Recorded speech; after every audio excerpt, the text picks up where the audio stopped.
Hey, let me do a quick mic check.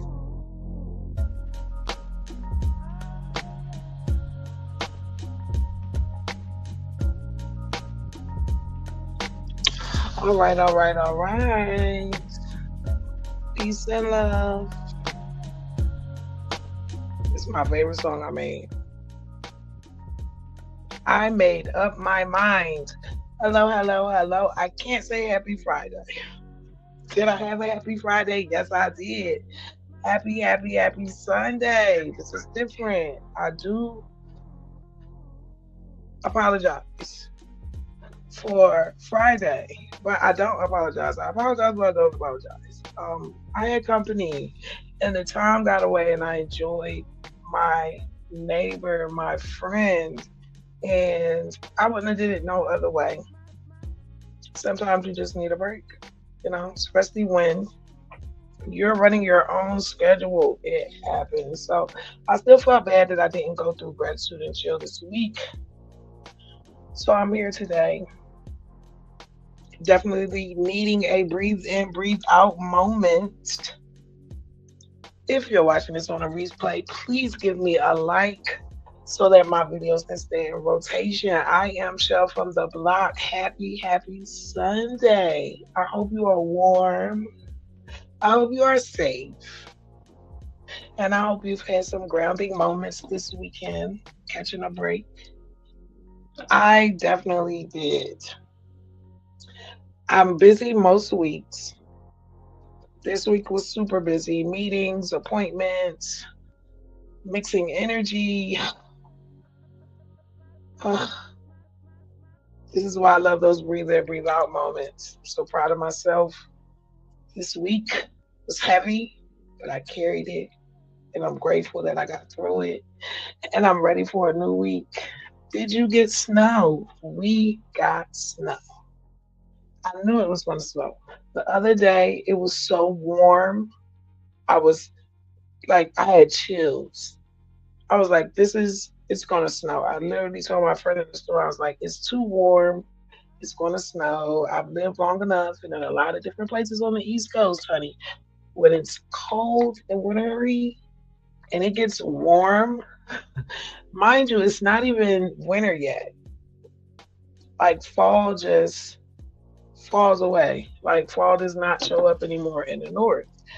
So when it was warm the other day, I knew snow was coming. I just knew it. I don't know. I just have this old timey intuition.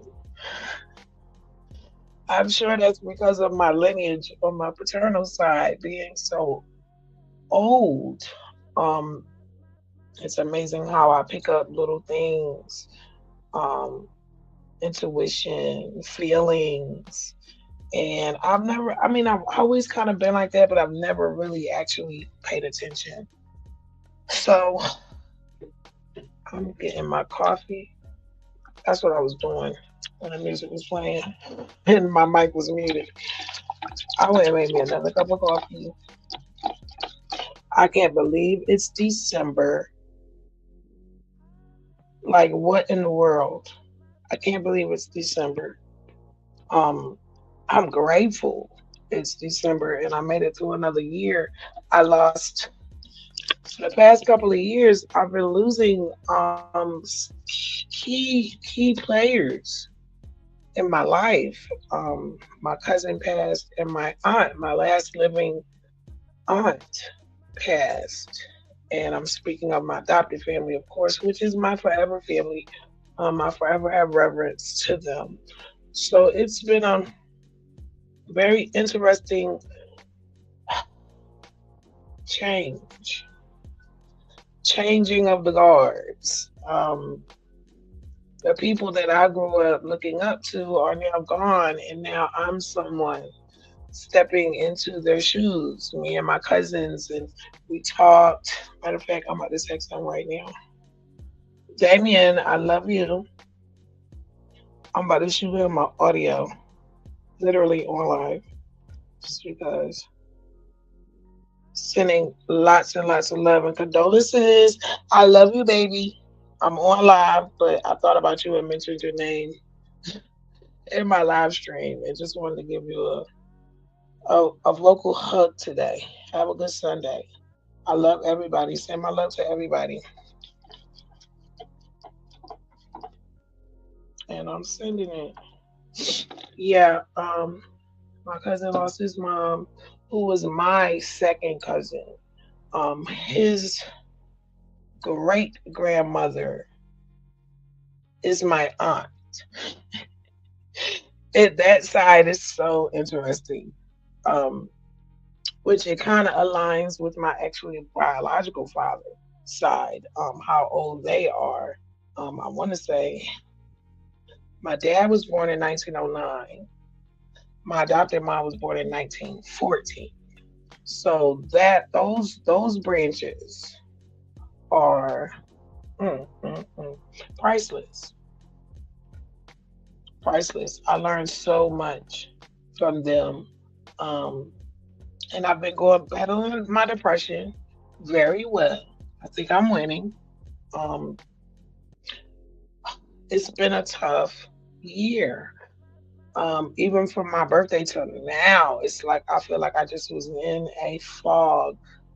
So I'm grateful that when I made it, excuse me, I made it.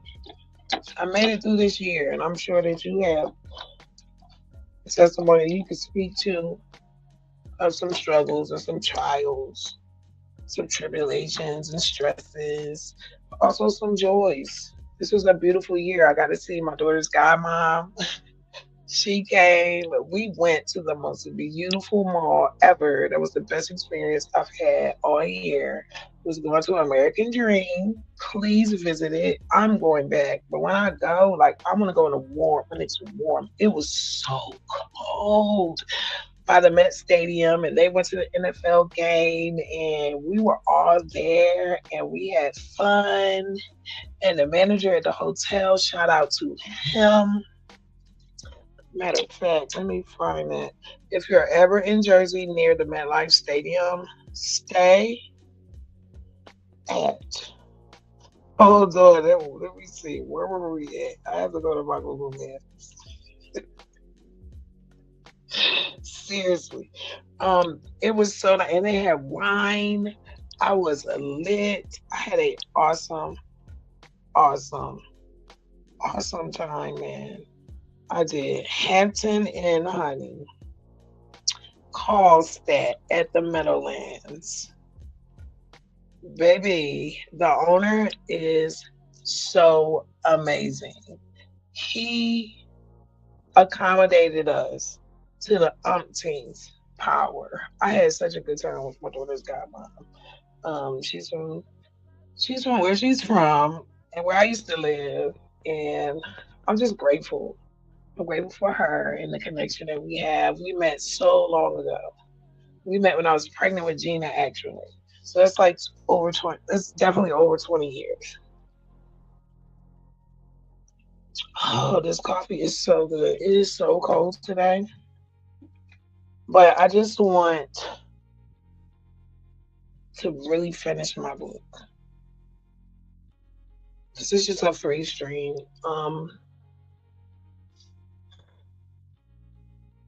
I have so much for this book. It's just all in my head. And I just can't wait. I can't wait to be able to see it chapter by chapter, page by page. This time I do want to make the book physical, and I may actually double back and add No One to Tell as a soft body book, small. This one will be a lot. Oh my goodness.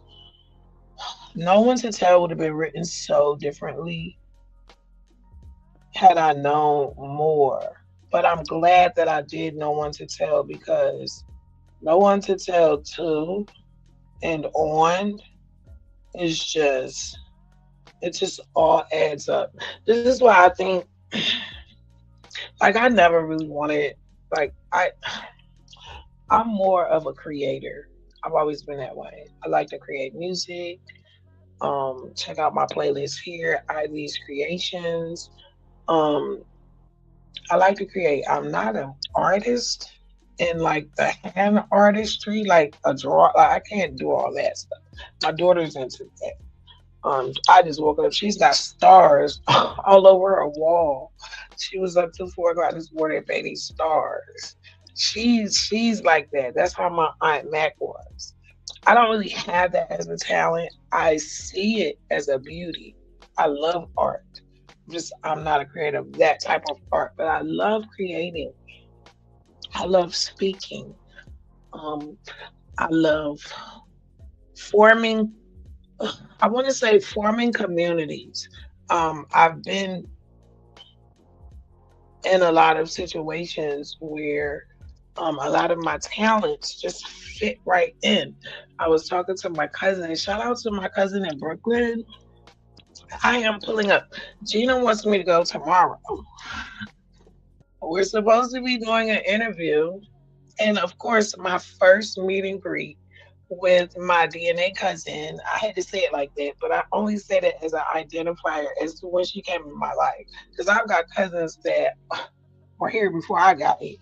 So I only say that as a distinguisher.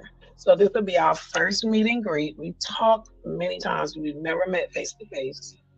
So I'm so excited for that. Gina wants me to go tomorrow night.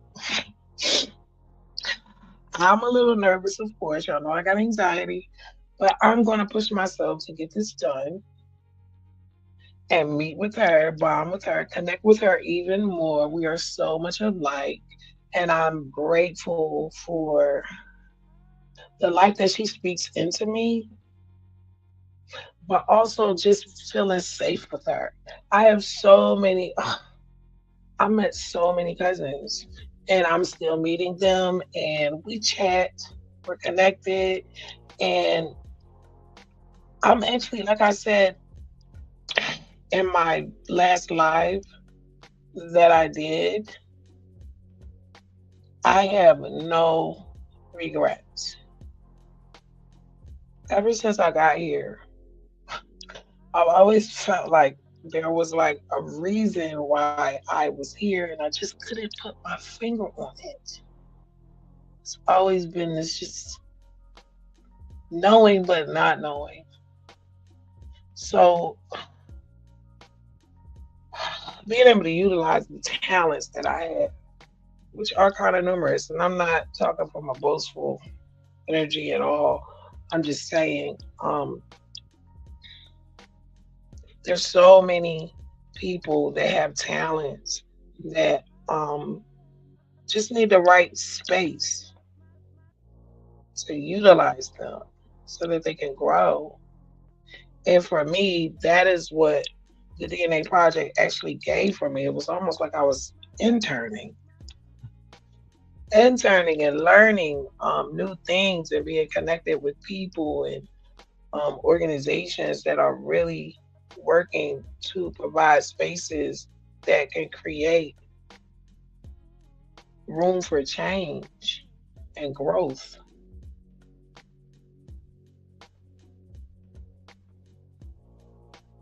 It's been a process for me to be part of this community and deal with the trauma and the reality of my immediate family. It's a real process. So for me, I'll always be grateful for every moment that has just changed me these past 4 years. It's been, I'm, I literally told my therapist, and I'm like, I can't believe that all of this happened from just me spitting in a tube. Like, this is wild. And I'm like, they need to put more of a warning to people, not in small letters or in the brochure of the part where we're not reading. Like, put it in the front when you paying for it. Put something that tells you, make sure that you're ready to take that test. I have some cousins and they're like, I'm not doing it. I don't want to know. And whew, I applaud them. Not to say, oh, you're scared, but no, it literally, I am never, like, I can't even think the way I used to think 3, 4 years ago. 4 years ago. I don't even know. Like the word is just meshed in. I can't remember. I know it was September 18th when I got my DNA test. And am I obsessed with it? No. This is how traumatic and the dramatic change of my entire psyche that I had to, one, go through, two, understand that I'm not losing my mind and what I'm learning is the truth. Like for me to literally take myself and shred it apart and literally have to put it back together again. It was, oof, I could have used a warning, but I don't think there would even be a warning great enough to have warned me what was going to happen when I took that DNA test. It just flipped. Everyone that I saw before, I couldn't see the same way anymore because now I know what they, I don't know, what they didn't want me to know, or I don't know. Maybe they forgot, which is crazy.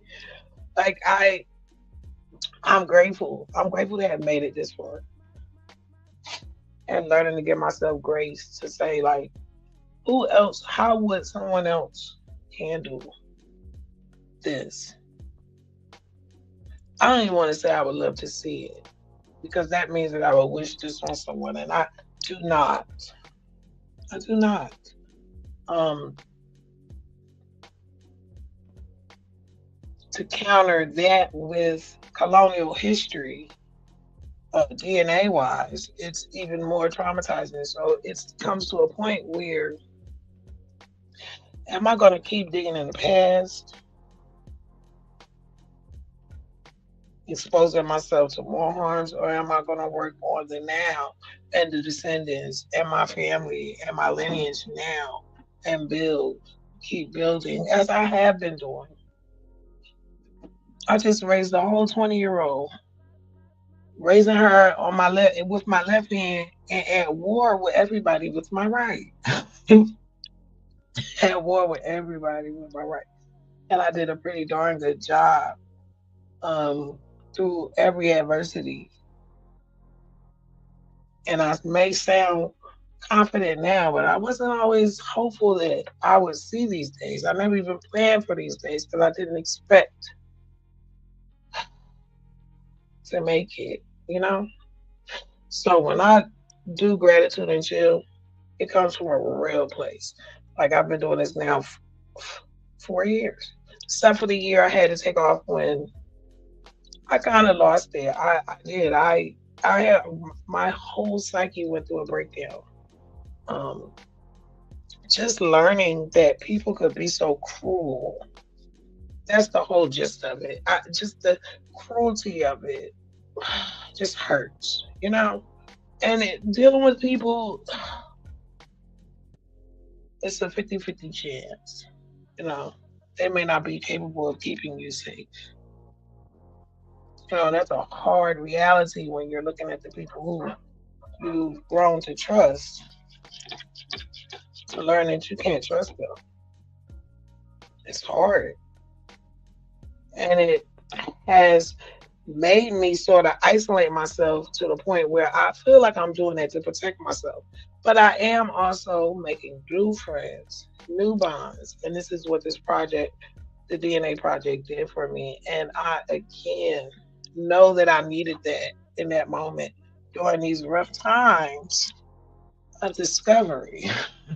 The angel Aquarius has smacked me, and I'm Aquarius. I'm like, okay, well, I'm Aquarius. I shouldn't be smacked so hard, but it's ordered. It's all ordered. If things hadn't happened the way they did, I would have never known there was something to look for, not knowing what I was looking for. Somehow I knew. I knew there was something I was supposed to know so that I could know how to stand as who I am. And it is a beautiful feeling. Sometimes it's hard. I showed a picture of my father to my friend, and she said, "Oh my God, you look just like him." And I do. And I'm just grateful to just know that, you know, this has been a long year. Next year, I want to go to the beach at least every month in the summer. And hopefully, if it's warm enough, late spring, I want to be at the beach by the water. But it's beautiful outside with the snow. I won't lie. That is the beautiful sight to see the trees and the buildings covered with snow. It wasn't a lot, but it was enough. I'm grateful. Make sure every Friday at 7 p.m. you pull up, share some energy with me, share some grounding with me, and taking some breathe in, breathe out moments, one moment at a time. Now I feel better. I kind of felt guilty that I didn't do gratitude until Friday. So I made sure that I popped up today and shared some love to our space. Peace and love to my moderator. Peace and love to our friend, author, Catherine Pape. I'm excited for today. I'm up now. I'm. This is my last cup of coffee. I've had two. Well, I'm lying. I've had three.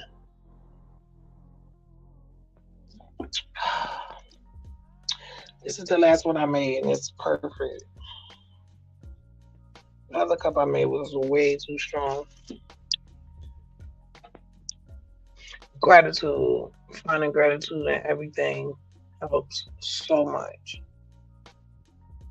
Even this week. This week was a lot for me. Um, just helped me realize, giving people grace sometimes is the only option you have. It's the only option. Give people grace. I'm gonna give everybody grace and myself grace. Stay grateful, stay positive, stay productive, staying balanced, helping when I can, saying no when I can't. One day at a time. Peace and love. I love you. I love you. I love you. Please stay safe and aware. Stay grateful. Stay grounded. I'll see you again soon.